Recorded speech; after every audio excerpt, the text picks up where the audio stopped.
relokasi tempat rumah penduduk. Dan ini mungkin membutuhkan waktu dan juga beberapa regulasi karena harus menggunakan hutan negara, karena kita harus pindahkan mereka ke perbukitan.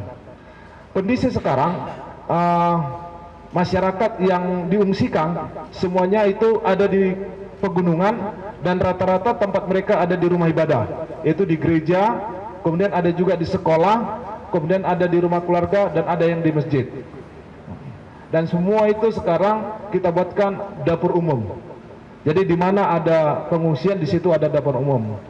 Kemarin juga perlu kami laporkan Pak Menteri, kami juga baru menyalurkan lewat udara, ada di 2 desa, yaitu dengan bantuan BNPB, kemarin lewat heli. Masih 2 desa dan kapasitasnya masih kecil. Tadi saya mencoba, saya melihat dari media sosial, mereka masih menjerit meminta bantuan karena kondisinya hanya sedikit, dan itu yang kita kirim hanya Indomie. Mereka minta ada beras, kemudian ada ikan, kemudian ada minyak goreng. Itu tadi, karena saya suruh jalan kaki hampir 8 jam Pak. 8 jam kita coba membuka Starlink yang ada di sekolah. Jadi ada Starlink di sekolah itu kita coba dipindahkan ke yang ada pemukiman masyarakat. Nah, itu langkah-langkah yang sudah kami lakukan. Harapan kami dalam 2 hari ini, hari ini atau 2 hari ini, daerah-daerah terisolir tadi supaya mereka dapat permakanan dan juga bantuan-bantuan lainnya. Untuk daerah yang kemarin longsor, mereka sudah mendapat bantuan tempat tidur, tapi untuk tenda masih kurang. Kondisi sekarang tenda masih kurang karena tadi malam saya jam 11 pulang dari lokasi kejadian, mereka minta tenda, apalagi yang menumpang itu mereka minta kasur karena mereka masih banyak menumpang di rumah ibadah dan di sekolah. Mungkin demikian sebagai laporan dari kami. Mohon selanjutnya kami mohon arahan. Demikian, terima kasih.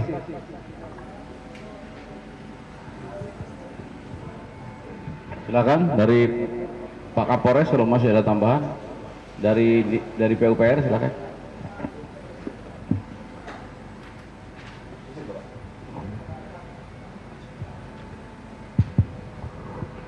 Baik, izin Pak Menko, Pak Kepala BNP, dan Pak Bupati Taput, dan semua stakeholder yang ada di sini. Perkenalkan saya Pak Arisman Girsang, mewakili dari Balai Jalan Nasional Sumatera Utara.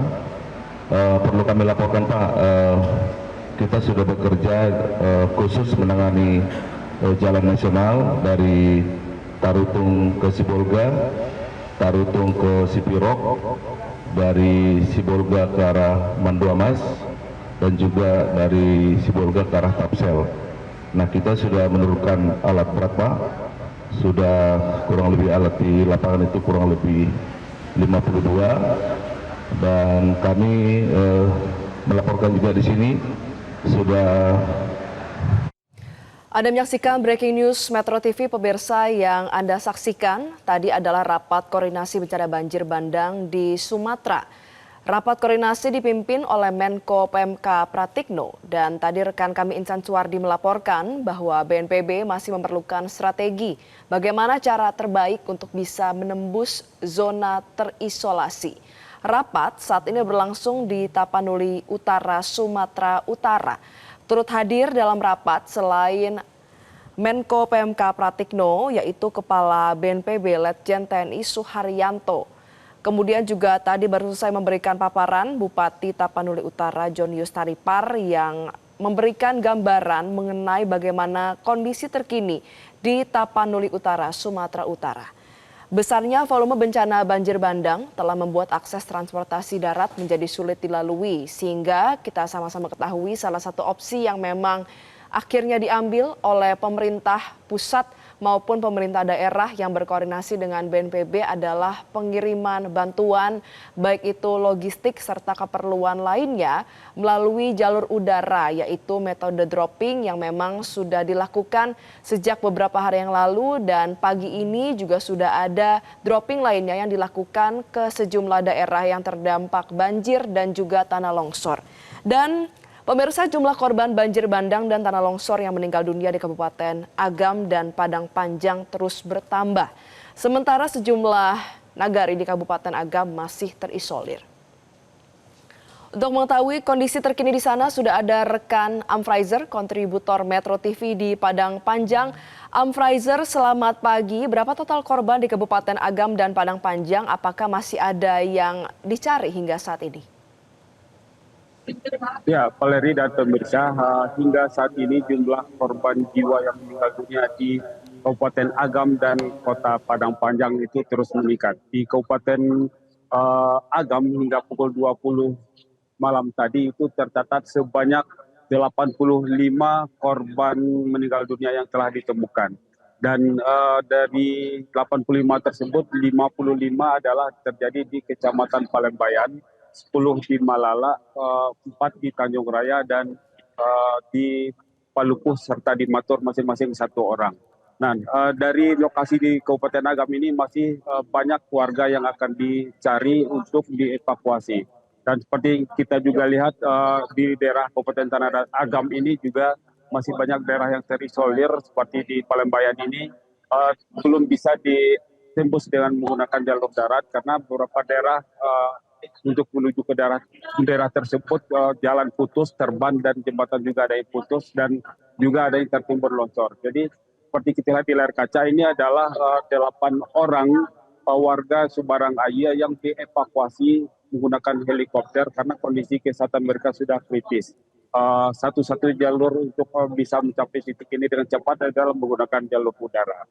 Dan sementara untuk korban jiwa yang terdata di Kota Padang Panjang hingga saat ini sudah 25 yang berhasil ditemukan. Dari 25 korban jiwa tersebut, 10 adalah warga Cilayeng Bawah yang berdomisili di titik lokasi, sementara 15 lainnya itu adalah pengguna jalan atau yang sedang melintasi di kawasan tersebut. Dan menurut data dari BPBD Kota Padang Panjang juga, hingga saat ini masih ada 30 orang warga Cilayeng Bawah yang masih dalam proses pencarian. Valeri. Ya, Amfrizer, kemudian bagaimana dengan kondisi korban saat ini? Karena saat ini kan Anda berada di titik pengungsian ya. Bagaimana kondisi mereka dan juga bagaimana dengan ketersediaan tenaga medis di sana? Apakah tercukupi atau tidak? Ya, saat ini adalah saya di posko pengungsian SD 10 Kota Padang Panjang. Pengungsi yang ada di sini adalah bukan saja warga Kota Padang Panjang, hanya 4 kakak warga Kota Padang Panjang, selebihnya adalah warga tanah datar, sebanyak 66 kakak atau 121 jiwa. Nah, mereka mengungsi di sini karena kondisi rumah mereka selain berada di pelataran aliran sungai Gunung Singgalang dan aliran sungai Batang Anai, juga banyak rumah mereka berada di tebing-tebing bukit, dan ketika bencana banjir bandang atau hujan deras yang terjadi beberapa hari yang terakhir, ini membuat mereka takut akan menimpa rumah mereka, maka mereka memilih mengungsi di lokasi ini. Untuk kesehatan mereka saat ini petugas dari posko Kota Padang Panjang juga menyediakan tim medis yang diturunkan secara persib baik malam dan siang untuk melayani atau memeriksa kesehatan atau keluhan kesehatan bagi pengungsi ini. Dan selain kondisi tenaga medis, bantuan dari berbagai daerah yang ada di Kota Padang Panjang, Bukit Tinggi dan sekitarnya ini juga sudah mulai berdatangan untuk membantu keluarga-keluarga mereka yang sedang mengungsi ini. Baik. Karena umumnya para pengungsi ini tidak bisa membawa peralatan. Terima kasih rekan Amfrizer, kami harus tahan terlebih dahulu karena saat ini kami akan bersama-sama mendengarkan rapat koordinasi yang tengah berlangsung di Tapanuli Utara, yaitu kita akan mendengarkan keterangan dari Pangdam 1 Bukit Barisan selengkapnya. Ke Silangit dan ke Sibolga. Kemudian di Tapanuli Selatan, Bapak, kami juga sudah kirim pasukan di sana. Hanya memang di sana hari ini sudah cukup terkendali karena ada satu perusahaan PT AR Agricon Resort AR yang membantu untuk dapur umum. Jadi di Tapanuli Selatan secara umum sudah terkendali. Kemudian pengungsi juga dapat bantuan dari PT AR dan kami siapkan sebetulnya, tapi secara umum sudah terbantu. Kemudian ada satu jembatan, ini hari ini kami kirim beli, jembatan beli dari Batuan Sipur, itu mudah-mudahan akan bisa dilalui Pak Menteri dengan kendaraan-kendaraan kecil, mungkin belum bisa kendaraan besar, tapi paling tidak kendaraan-kendaraan engkel atau pickup bisa lewat Pak Menteri, jadi bisa membuka jalur dari melalui Tapanuli Selatan ke Tapoi Tengah ke Sibolga Pak Menteri. Mudah-mudahan itu bisa membantu. Kemudian kemarin sudah ada satu kendaraan yang bisa lewat membawa bantuan dari pemerintah provinsi menuju ke Sibolga. Jadi jalan Sibolga ini tertutup full Pak Menteri. Kemarin Pak Gubernur menyampaikan ke saya sudah mengirimkan bantuan minta dikawal sama kami melalui Sidikalang, kemudian Aceh itu Sumbu Salam, pinggiran Singkil, kemudian masuk ke Sibolga. Kemarin sudah tembus Mandua Mas ya, yang kami juga sudah kirim pasukan Pak Menteri untuk yang kemarin penjarahan di Sibolga dengan Pandan 100 prajurit dari Batuan TP terdekat. Pagi ini kami kirim lagi 100 prajurit. Hari ini kami sudah siapkan 10 set alat dapur lapangan dari Makodam. Mudah-mudahan nanti bisa terdukung dari pesawat TNI Auto, BNPAU atau BNPB yang ada di Suwondo, lapangan Lanut Suwondo menuju ke Sibolga dengan personilnya. Kita akan bikin dapur lapangan sejumlah minimal 10 dulu, kemudian kita lanjutkan 20 Pak Menteri. Kami dapat bantuan dari Bapak Menhan sebanyak 80 ton beras yang akan segera kami distribusikan ke sana, akan kami bagikan ke masyarakat. Kemudian sembako lain-lain senilai 3 miliar Pak Menteri dari Bapak Menteri Pertahanan. Kemudian dari Bapak Kasat dengan Panglima TNI juga sudah dapat bantuan, kita akan segera geser ke sana. Kami berkoordinasi terus dengan Pak Kepala BNPB dengan Deputi Kebencanaan Pak Majen Budi Irawan dengan Pak Kapolri dan Gubernur Pak Menteri. Mudah-mudahan itu bisa membantu. Secara umum kira-kira seperti itu Pak Menteri. Jadi kita akan membuat 2 titik yang titik darurat atau titik sentral pendistribusian bantuan. Yang pertama di Silangit yang akan kita drop melalui airdrop dengan menggunakan pesawat TNI AD maupun pesawatnya Polri dari jalur yang tadi terputus yang kami laporkan. Kemudian yang lain akan di Pinang Sori untuk dibagikan di wilayah Tapanuli Selatan, Pandan dan Kota Sibolga. Demikian Pak Menteri yang dapat kami laporkan. Secara umum semua bisa berjalan dengan cukup baik, hanya memang kondisi ya kendalanya memang jumlah helikopter yang bukan tidak cukup banyak. Sebenarnya helikopter cukup banyak, hanya memang kemampuannya tidak sebanding dengan jumlah masyarakat yang membutuhkan bantuan. Demikian mungkin Pak Menteri, terima kasih. Terima kasih Pak Panglima. Mungkin ada tambahan Pak Kapolda, silakan. Terima kasih Pak Menko. Mohon izin melaporkan Pak Menko, kami dapat arahan dari Pak Kapolri langsung. Kami menginformasikan tadi malam sekitar 01.05 sudah masuk 135 personel BRIMOB dan sudah sampai di Sibolga melalui jalur darat dari Medan melalui Sumbu Salam, Aceh dulu muter. Dan ini sudah masuk 135 personel dalam rangka memberikan rasa pengamanan terhadap situasi Katimas yang kemarin kita lihat dan kita dengar ada penjarahan. Satu kopi sudah dikirim lagi tadi malam, mudah-mudahan di malam hari ini pun sampai kurang lebih 130 lagi personel bersama 7 truk bahan bantuan dari Pak Kapolri dari Medan.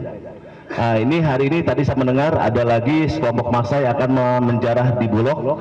BRIMOB kami sudah sampai di Bulog memberikan sosialisasi untuk tidak menjarah tetapi akan dibagikan sesuai dengan peruntukannya. Kemudian kami bersama Pak Pangdam hari ini akan kembali lagi ke wilayah Tapteng untuk bisa menenangkan massa di sana, karena sebagian besar arahan dari Pak Kapolri bantuan akan dikirim langsung ke Pinang Sori. Kemarin dapat laporan dari staf BNPB yang ada di sana, bantuan dari Pinang Sori distok oleh massa. Nah ini kita akan berikan bantuan satu kompi BRIMOB untuk mengawal bantuan-bantuan dari BNPB maupun dari TNI Polri yang mendarat di Pinang Sori yang akan disalurkan ke wilayah Pandan maupun di Sibolga. Jadi harus ada pengamanan dari TNI Polri. Nanti saya juga diskusi dengan Pak Pangdam, satu kompi sudah di sana. Nanti saya minta juga kompi dari TNI akan mengawal bantuan tersebut sehingga masuk ke posko.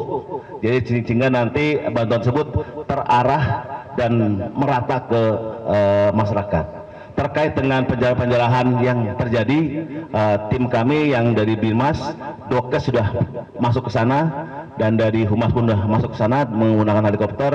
Mudah-mudahan lebih tenang karena teman-teman dari Brimob sudah sampai di sana dan mudah-mudahan malam ini tambah satu kompi lagi untuk bisa menenangkan masa yang ada di Tateng, khusus di Tateng. Mungkin itu aja kami Pak Menko.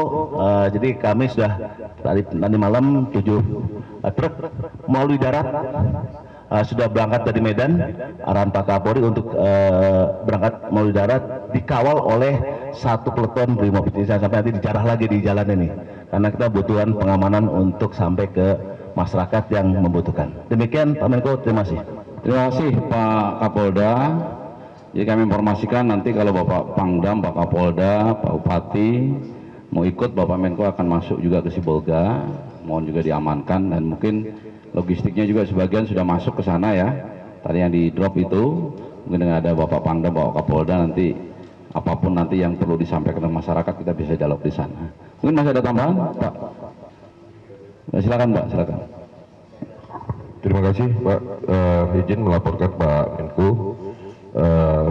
Tadi pagi jam 7.30 dengan pesawat C-130 sudah berangkat kurang lebih 10 ton trip ketiga, dan nanti di pukul 11.30 rencananya akan ada keberangkatan kembali Pak untuk sembako. Dan tadi malam kami sudah mendapatkan bantuan dari Pak Pangdam untuk bahan bakar solar 10 ton untuk mengantisipasi kekurangannya bahan bakar Pak Menko.